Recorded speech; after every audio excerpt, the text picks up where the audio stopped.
Mon propos ici n'est pas seulement de préciser la vérité concernant l'héritage en Christ, qu'il soit pour nous ou pour le Seigneur, non. Et pas uniquement la vérité mise en avant dans la parole. Que quand nous sommes en union avec Christ dans sa mort, l'ensevelissement et la résurrection est parvenu de l'autre côté, nous entrons dans le domaine de la plénitude céleste. Le point que nous soulignons, c'est la nécessité de devenir réellement un peuple céleste, prenant possession de cet héritage. Non pas doctrinalement, non pas théoriquement, ni bibliquement, mais concrètement. Je suis sûr que vous voyez la vérité, vous la contemplez, vous reconnaissez que c'est une merveilleuse présentation. Je suis sûr que vous serrez cette pensée dans vos cœurs, mais le problème c'est que tout cela est si bien connu. Cela a été enseigné à beaucoup de croyants, mais ils ne sont pas parvenus là, ils ne sont pas réellement entrés dans l'expérience de cette position. Et de quelle utilité peut être toute notre doctrine, l'enseignement, l'interprétation, la contemplation de tout cela et de tout le reste, si nous ne sommes pas là. Ainsi, nous devons bien considérer cette voie pour y parvenir, pour que cela puisse devenir une réalité.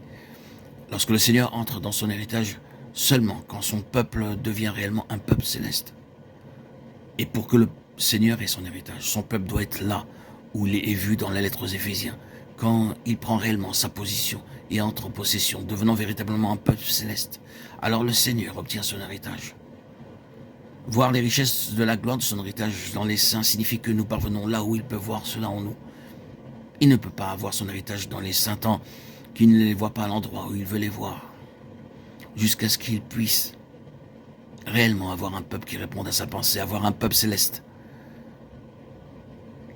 La première chose, après ce travail préparatoire dont nous avons parlé, nous avons laissé quelque chose dans le lit du Jourdain, notre vieil homme crucifié et laissé là. Mais après y avoir laissé et permis qu'il soit recouvert, après tout cela et après Gilgal, qui est le côté négatif, le renvoi, maintenant vient le côté positif, l'acceptation, la réalité, la réelle prise de possession ou l'entrée en jouissance. Le fait de parvenir à la chose qui a toujours été en vue, car cela a toujours été en vue, bien avant même la sortie d'Égypte.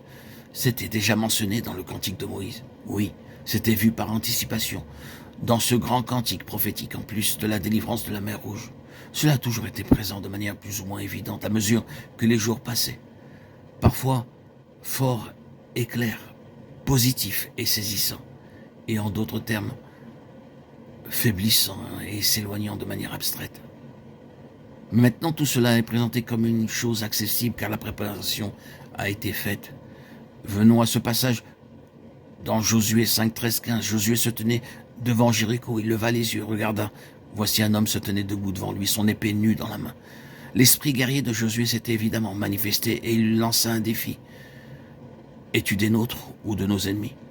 Cela signifiait probablement que s'il avait obtenu une réponse positive, le pire était prévisible pour l'homme en question, car à ce stade, il voyait seulement un homme, mais sa réponse révélait qu'il était plus qu'un homme.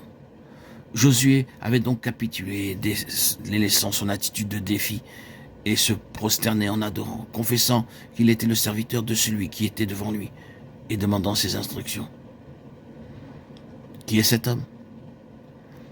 Comme je le disais dans un audio précédent, c'est ma conviction que cet homme, dans cette partie particulière de la Bible, représente le Saint-Esprit, dont parle le Nouveau Testament.